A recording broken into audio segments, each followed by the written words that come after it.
Conheça o trabalho das Forças Armadas do Brasil, alternativa para quem deseja entrar nas Forças Armadas, carreira militares. Olá! No mar, na terra e no ar. Juntos, Marinha, Exército e Aeronáutica atuam na defesa do nosso país. Constituem as Forças Armadas do Brasil.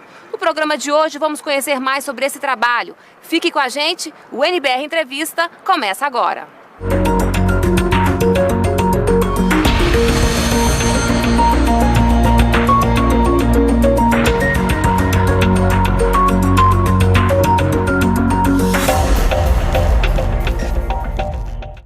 Bem, para falar sobre o papel do Exército dentro das Forças Armadas, nós convidamos o Coronel Ulisses. Ele é assessor de imprensa do Centro de Comunicação Social do Exército. Olá, Coronel, muito obrigada por receber tão bem a nossa equipe. Olá, Carla. Para nós é um prazer participar do NBR Entrevista nessa data para falar um pouco sobre o papel do Exército. Coronel, há muitos anos o Brasil não se envolve em nenhum conflito bélico. Nós somos um país pacífico. Ainda assim, nessa questão da segurança, é preciso estar sempre preparado para enfrentar qualquer tipo de ameaça? Com certeza, Carla. A missão do Exército está prevista na Constituição Federal e em leis complementares. O artigo 142 da Constituição prevê que as Forças Armadas constituídas pela Marinha, Exército e Aeronáutica são instituições nacionais permanentes e regulares, organizadas com base na hierarquia e na disciplina, sob a autoridade suprema do Presidente da República, destinam-se à defesa da pátria, à garantia dos poderes constitucionais e, por iniciativa de qualquer um desses, da lei e da ordem.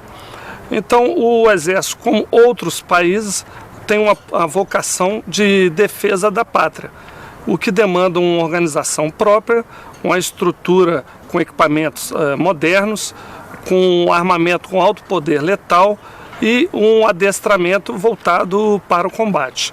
Entretanto, não podemos nos descuidar de outras missões, como a garantia da lei e da ordem, como vemos hoje a participação do Exército na segurança das Olimpíadas, cooperando com a política externa do país. Para isso, devemos estar preparados. Eu gostaria de citar uma frase de Rui Barbosa, que diz que o Exército pode ficar 100 anos sem ser empregado, mas não pode ficar um minuto sem estar preparado. E lhe garanto que o nosso Exército está muito bem preparado. Bom, o Brasil já produz, equipamentos de combate, são vários os exemplos, a gente tem aqui vários exemplos, Queria que o senhor falasse o que avançou na indústria da defesa nos últimos anos. Bom, dentro do processo de transformação do Exército foram criados vários projetos. Podemos citar alguns deles, como o Astros 2020, onde estamos desenvolvendo o foguete guiado e o míssil tático de cruzeiro com alcance de 300 km e o sistema de simulação Astros. Além desse, temos o projeto Guarani, o Exército em parceria com a Fiat Iveco, onde estamos desenvolvendo vários blindados de transporte pessoal, que vai modernizar a nossa indústria, dando mobilidade para a força terrestre. Temos também o Sistema Integrado de Monitoramento de Fronteiras, que é um sistema que moderniza o comando e controle, o monitoramento e a mobilidade também da força terrestre, aumenta a presença do Estado na faixa de fronteira, colabora com outras agências governamentais no combate aos delitos transfronteiriços e também a crimes ambientais. Temos também o sistema de defesa antiaérea, com a aquisição de novos equipamentos, a integração do sistema de defesa antiaérea ao sistema de defesa aeroespacial, que é o seu SISDABRA, com a criação, desenvolvimento do radar Saber 200, com alcance de 200 km, e a modernização do radar 60, que hoje já está em utilização pelo nosso Exército. Coronel, além da defesa do país, o Exército também atua em outras áreas, Como é que é esse trabalho? Então, a participação do Exército em ações subsidiárias é prevista em lei complementar. Cito aí a participação do Exército recentemente na campanha governamental de combate ao mosquito Aedes aegypti, onde empregamos em torno de 160 mil militares em mais de 350 municípios, visitando mais de 3 milhões de casas. Podemos citar também a participação do Exército na Operação Carro-Pipa no Nordeste brasileiro, onde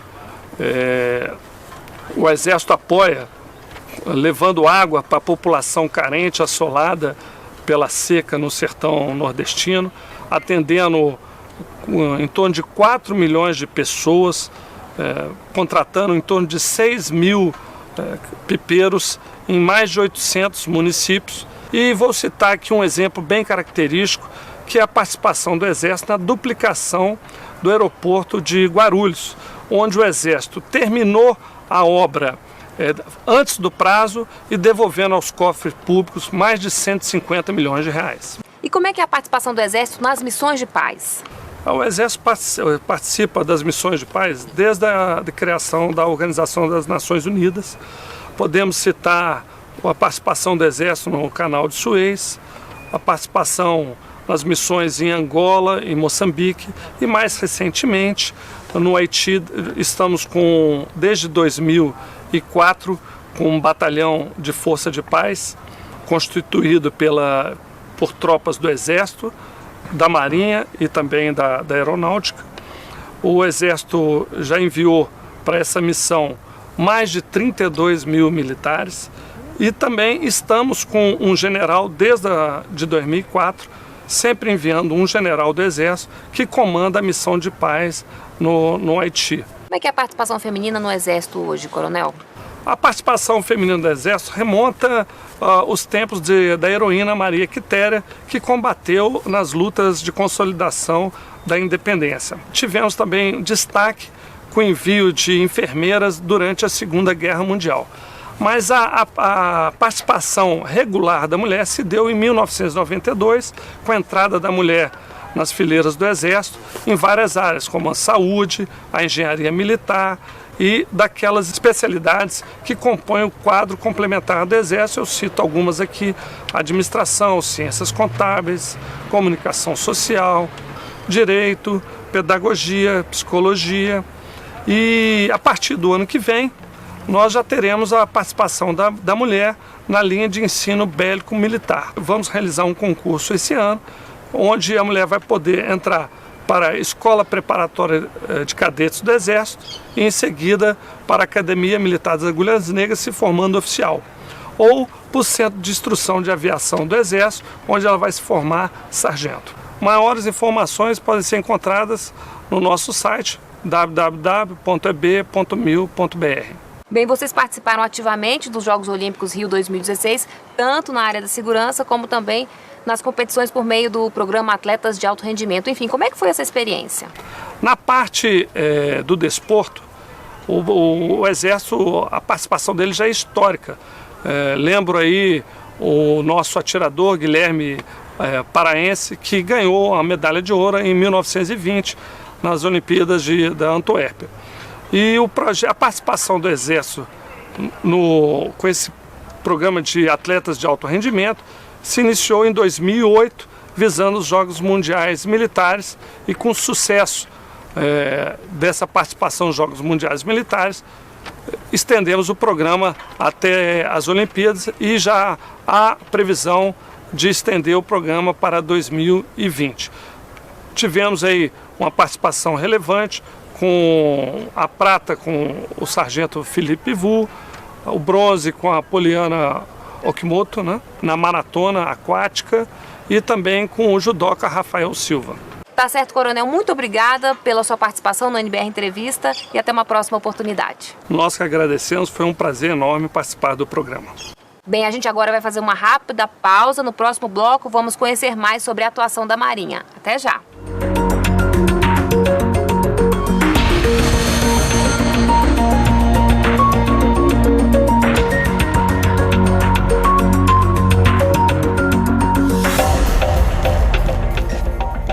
Estamos de volta com o NBR Entrevista e agora a gente vai conhecer o trabalho da Marinha, que é quem cuida das nossas águas, fonte de nossas riquezas como petróleo e também caminho de nossas exportações. Aqui com a gente está o capitão de Mar e Guerra José Cláudio, do Estado-Maior da Armada. Olá, comandante, muito obrigada pela sua presença aqui no NBR Entrevista. Olá, Carla. Nós da Marinha que agradecemos essa oportunidade de trazer a você e aos nossos prezados telespectadores um pouco do trabalho que a Marinha realiza em prol da defesa e do desenvolvimento do nosso país. Bom, defender o Brasil pelo mar e águas interiores, essa é uma das missões da Marinha. Enfim, como é que vocês desenvolvem esse trabalho? Qual é o grande desafio dessa tarefa? Sem dúvida, essa tarefa é de um enorme desafio. A principal parte da missão da Marinha envolve preparar e empregar o seu poder naval, ou seja, os seus meios navais, aeronavais e fuzileiros navais, a fim de contribuir para a defesa da pátria, para o cumprimento de atividades subsidiárias, que são atividades não diretamente ligadas à defesa, e também para o apoio à política externa brasileira. O mar é um elemento extremamente importante para o país. Basta dizer que a área que nós temos responsabilidade, nós chamamos de Amazônia Azul, possui 4,5 milhões de quilômetros quadrados. É praticamente a metade do território nacional. A partir dessas áreas nós extraímos as riquezas, grande parte das riquezas do nosso país, mais de 90% do nosso petróleo, mais de 70% do gás natural, onde existem recursos minerais a serem explorados, onde existe uma exótica biodiversidade, enfim, uma imensa gama de riquezas. E na parte da Marinha, a questão estratégica ligada ao mar é que ela é extremamente importante. Por quê? Porque se, por exemplo, na questão terrestre, nós temos fronteira com 10 países na América do Sul, no mar nós temos uma costa de praticamente 8 mil quilômetros de extensão.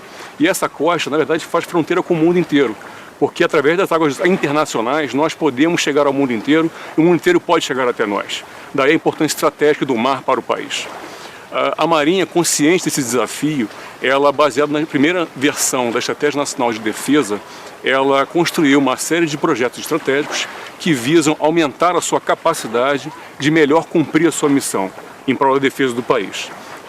Podemos dar 2 exemplos de projetos estratégicos. Nós temos, por exemplo, o Programa de Desenvolvimento de Submarinos, o ProSub, e também um programa nuclear da Marinha. Qual a importância disso para o nosso país? Em que estágio está? O programa nuclear da Marinha está a cargo do Centro Tecnológico da Marinha em São Paulo, e ele é dividido em dois grandes programas, basicamente, 2 grandes projetos.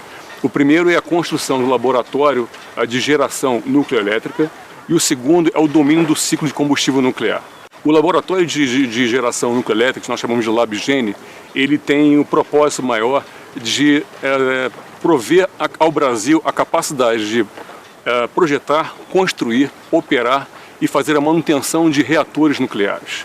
Esses reatores nucleares serão, com o tempo, utilizados nesse primeiro submarino com propulsão nuclear também. Na parte do domínio do ciclo do combustível nuclear, o Brasil já possui esse domínio, na verdade. É um trabalho que vem desde a década de 70. O desenvolvimento dessa tecnologia com as ultracentrífugas, com tecnologia própria, o que muita gente orgulha a Marinha e o país. Esse ciclo o domínio do ciclo do combustível nuclear, ele está num trabalho, numa etapa bastante avançada. Vale dizer, por exemplo, que esse ano o Brasil assinou com a Argentina um contrato no valor de 4,5 milhões de dólares, em que o Brasil vai pela primeira vez exportar urânio enriquecido.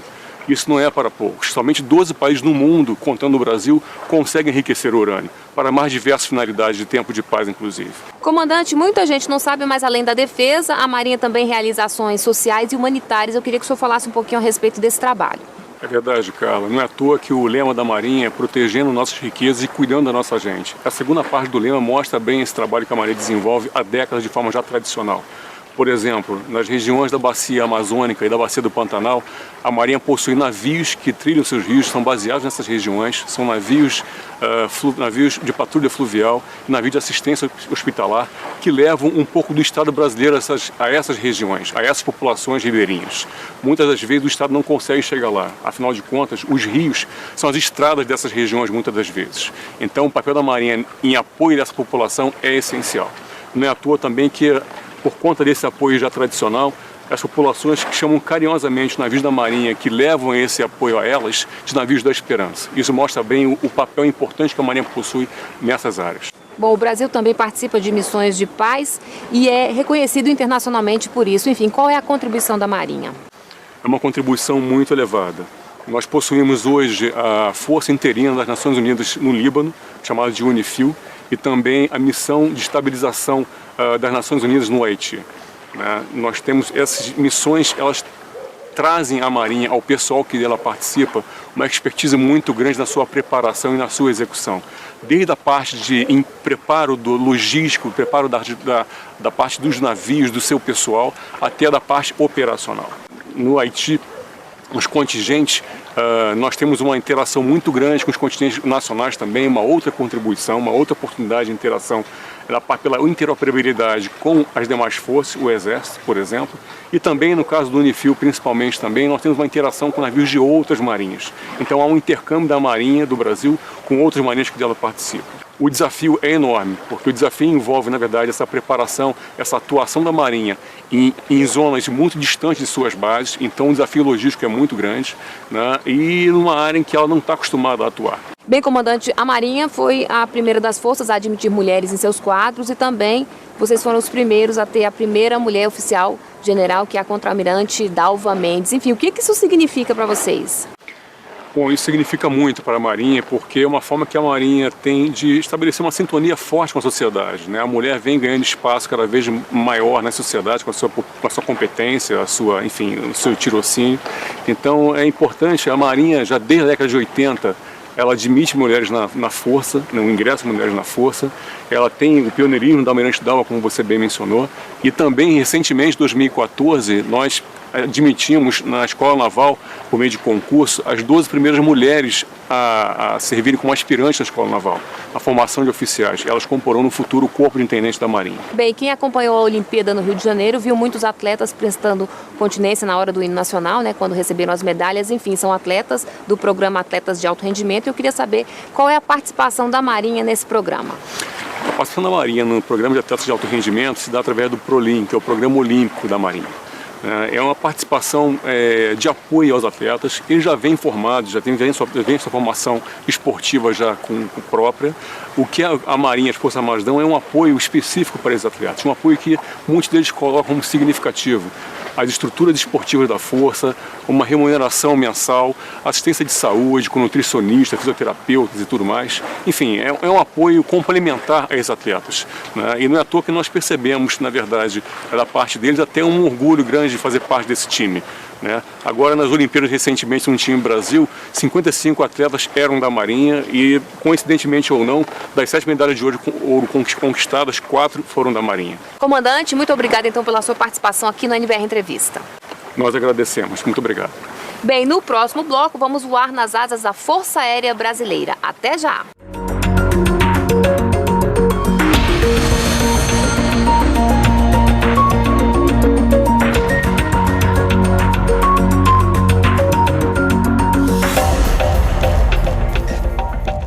Estamos de volta com o NBR Entrevista e agora a gente vai conhecer um pouco sobre a atuação da Força Aérea Brasileira. Aqui com a gente está o Major Igor Rocha, ele é oficial de comunicação social da FAB. Olá, Major, muito obrigada por receber a nossa equipe. Obrigado, o prazer é nosso. Bom, quais são os desafios dessa tarefa, dessa missão de defender o Brasil pelo ar? As Forças Armadas exigem dos militares extremo preparo e adequação às diversas missões que ocorrem no Estado, no Brasil e no mundo, né? E no caso da Força Aérea, o desafio é constante devido à nova tecnologia. Então os oficiais aviadores e do total da Força Aérea devem estar sempre preparados aos novos desafios e constante modernização, as novas táticas, técnicas e doutrina. A gente sabe que defesa e desenvolvimento caminham juntos. Enfim, quais os principais avanços ocorridos nos últimos anos? A Força Aérea é focada desde sempre, desde sua criação, na defesa nacional e no desenvolvimento da empresa, da indústria nacional, né? Como é o caso do Bandeirante, que é a primeira aeronave criada no Brasil e foi feita nas instituições da Força Aérea que deram origem à Embraer. E desde então, do Bandeirante veio o Chavante, o primeiro jato de fabricação nacional, e o AMX, né, que deram um impulso à indústria nacional. Bom, o Brasil escolheu aeronaves da Suécia, os Gripen, para poder renovar a frota da FAB. Enfim, o que essa compra representa para o nosso país? É importante ressaltar que o Gripen não é somente sueco, como o brasileiro também, porque os engenheiros estão participando ativamente do desenvolvimento dessa aeronave. Essas aeronaves, que chegarão em torno de 3 anos, em 2019, é a previsão, está sendo desenvolvida na Suécia com participação de 100 engenheiros brasileiros, da Embraer, da Mectron e da AEL, por exemplo. E depois esses engenheiros vão trazer o conhecimento para o Brasil e aperfeiçoar novos profissionais para o desenvolvimento dessa aeronave, fabricação dela aqui no Brasil. O importante disso, das 36 aeronaves que estão sendo adquiridas, 13 serão confeccionadas, fabricadas pelos suecos, 8 pelos brasileiros com supervisão dos suecos e as últimas 15 somente pelos brasileiros. O que é importante disso? Desenvolvimento da indústria nacional, do parque industrial brasileiro e a geração de empregos.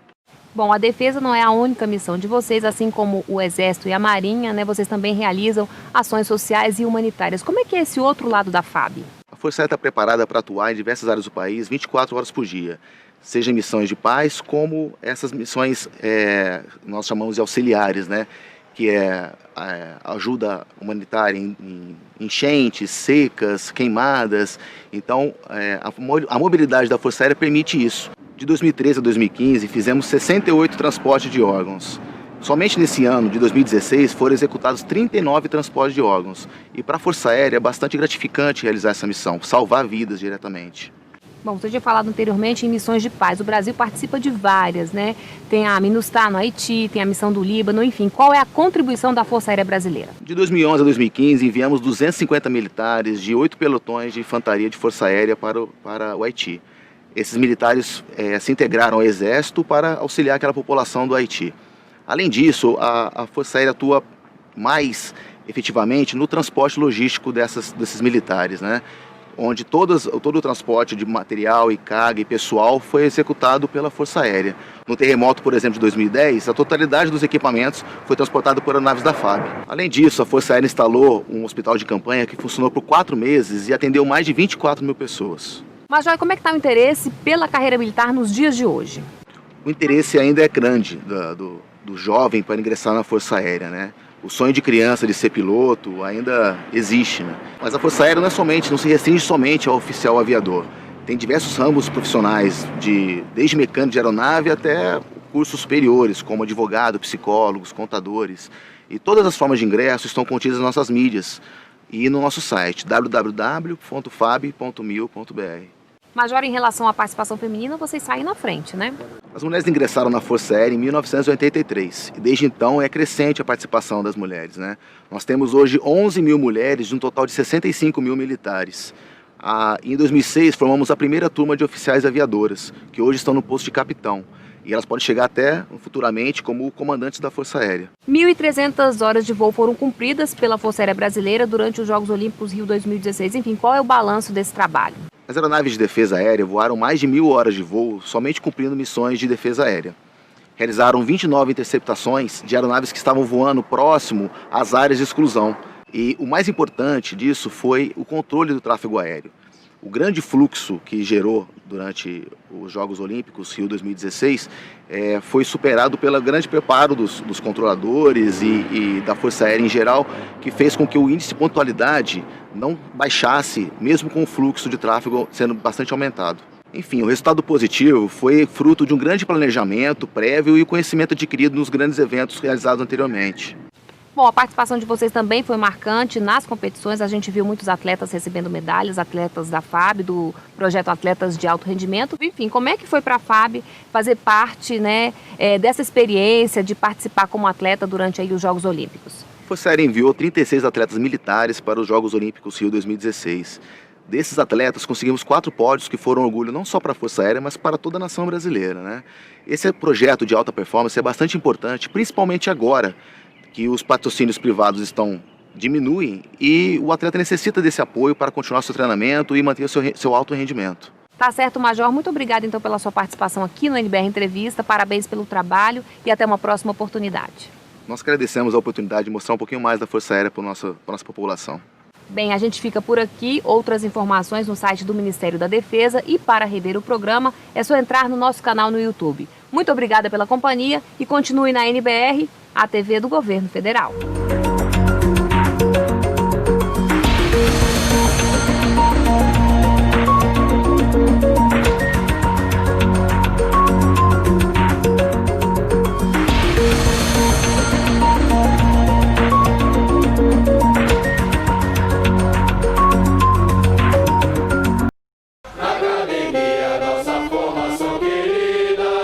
Disciplina, amor à pátria, dedicação exclusiva. Para esses jovens, a vocação para servir as Forças Armadas falou alto desde cedo. São futuros sargentos que agora fazem cursos de especialização nessa escola de ensino militar no Rio de Janeiro. O aluno Barcelos está se qualificando na área de intendência e vai trabalhar na área administrativa do Exército. Com o setor de aquisições, licitações e contratos, que é a SAL, que é a parte que faz as compras dos materiais que vão ser utilizados dentro de uma organização militar. O jovem, que já tinha sido sargento temporário, conta que fazer carreira no Exército sempre foi um sonho. O plano agora é continuar os estudos. Me habilitar num idioma, que é um setor dentro do Exército que abre muitas portas para a carreira, e fazer uma faculdade futuramente. O jovem, ele tem que ter em mente que a carreira militar, ela abrange diversas peculiaridades, como conviver com risco, estar disponível 24 horas por dia.